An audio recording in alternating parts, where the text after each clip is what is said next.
Buenos días, presidente. Hans Salazar, de Noticiero en Redes. Feliz año igualmente a todos mis compañeros, compañeras. Presidente, tres temas, tres casos.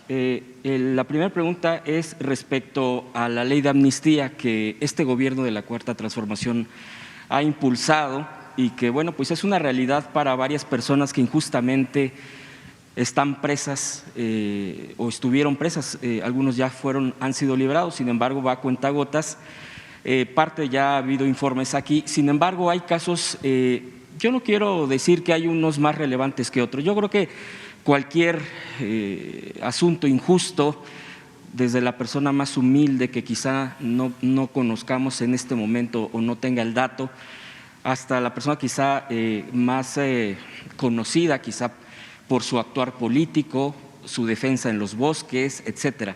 Sin embargo, yo particularmente me quisiera enfocar en dos, presidente, el caso del ingeniero Luis Díaz Pantoja, que es un preso político de Oaxaca.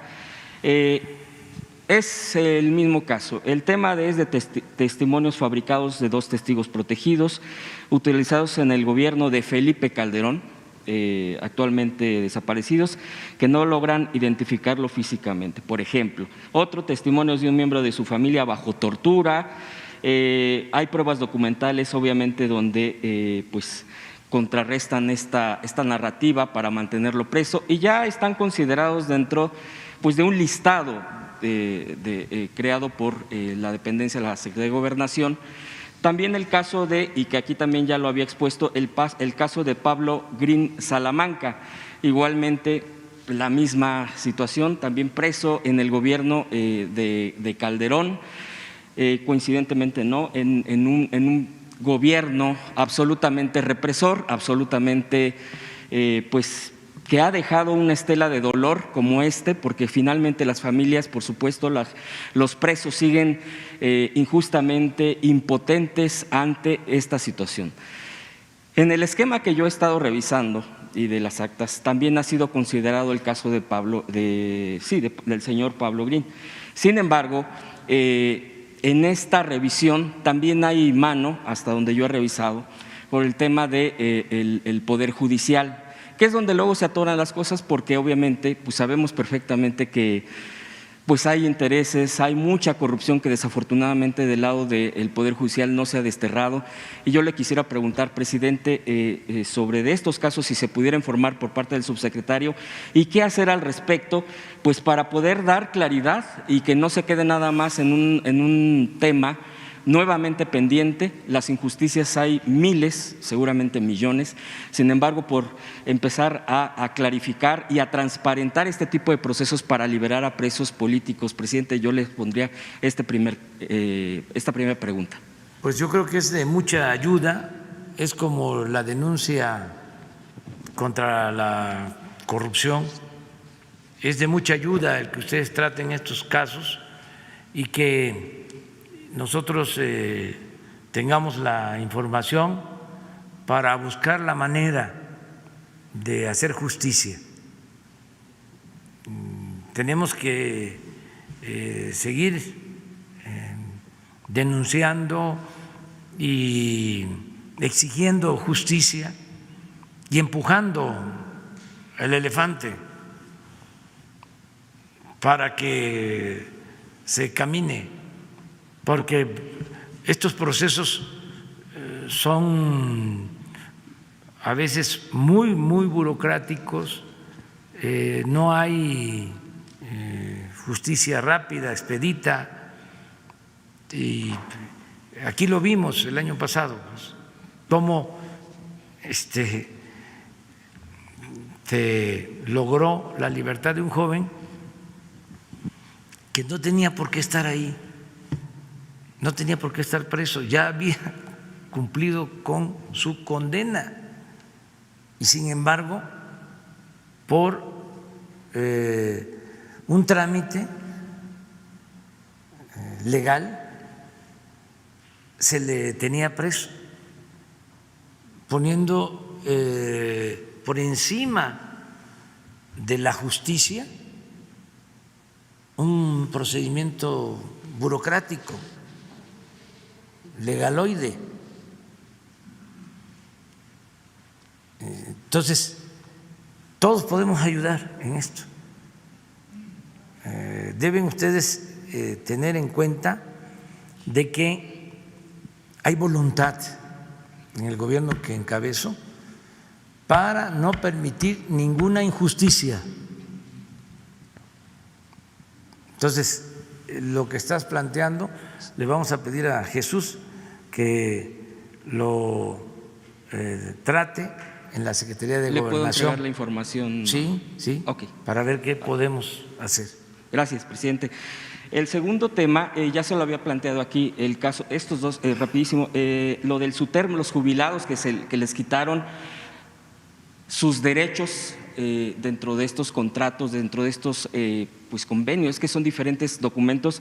Sin embargo, por la propia reforma energética en su momento de Peña Nieto, se les quitaron diversos derechos. De hecho, aquí lo expuse, presidente, hace aproximadamente 2 meses. Y parte, mes y medio, y parte de lo que se les retiró, pues evidentemente se les quitaron ingresos económicos que les corresponden por derecho. Sin embargo, bueno, no sé si en este caso la Comisión Federal de Electricidad, que es de quien dependen este tipo de cosas, pudieran haber pues ya informado o le han informado algo, y también de los derechos. También aquí le comenté respecto al Servicio Nacional de Empleo. El año pasado también, cuando había habido ya un documento de Hacienda para hacer un recorte en esta área pues del servicio a la comunidad, que yo creo que es importantísimo en este momento. Ya ha dado usted muestra de datos del empleo, de recuperación, de por qué se pierden. Sin embargo, bueno, pues en Tabasco particularmente, el Servicio Nacional de Empleo, que es el dato que yo tengo, ya se les ha instruido a varios empleados de este Servicio Nacional. Recordemos que este Servicio Nacional de Empleo, a pesar de que utilizan instalaciones estatales, municipales o de alcaldías, depende de un presupuesto central, es decir, depende de la Secretaría del Trabajo. Le preguntaría, presidente, ¿hay algún instructor? Porque usted ha dicho que no van a perder el empleo en este caso, pues trabajadores del gobierno federal. Preguntarle concretamente de este caso y si ha habido información respecto a los trabajadores del SUTERM, de los jubilados, y ahorita finalizo con otro tema. Pues vamos a pedirle a la secretaria del Trabajo, a Luisa María, que nos informe sobre los 2 casos que estás planteando.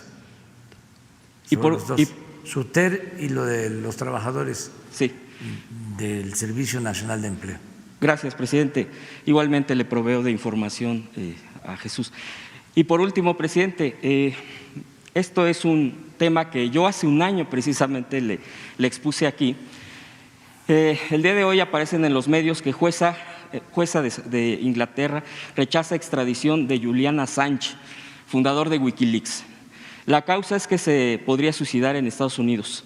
Hace un año exactamente, aquí le cité 3 cables de Wikileaks donde se revelaban acciones sucias contra usted en el tiempo cuando usted fue candidato, cuando formaba parte de la oposición en nuestro país, y se pronunció a favor de un perdón para él. En este caso, pues su situación sigue siendo grave.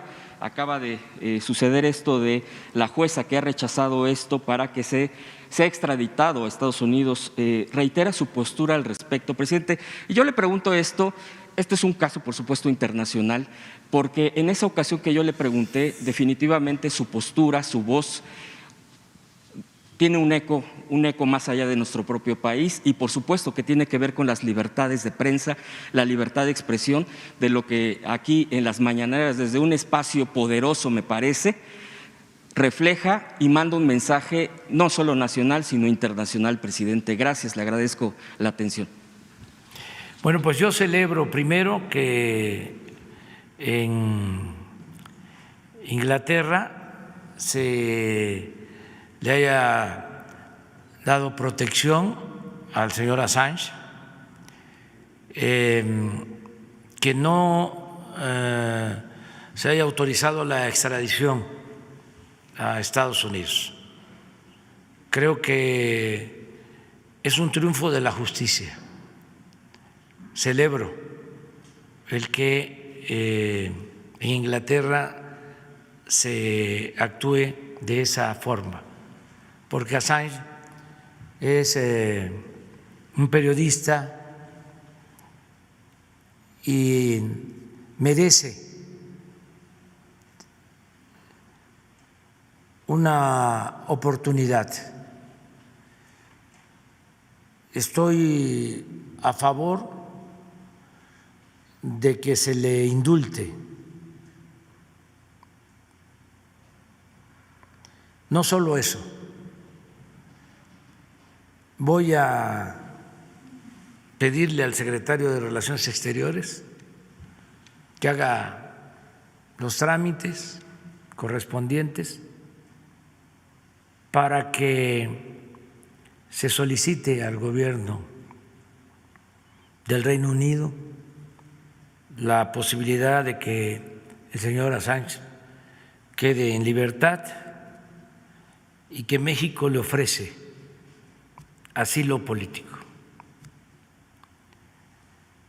con lo que significa el derecho de asilo y nuestra tradición, que es protección, pero al mismo tiempo también la responsabilidad de cuidar que el que recibe el asilo no intervenga, no interfiera en asuntos políticos de ningún país. Nosotros estaríamos en condiciones de ofrecer este asilo y felicitamos a la justicia del Reino Unido por la decisión que se tomó pues hoy, más que allá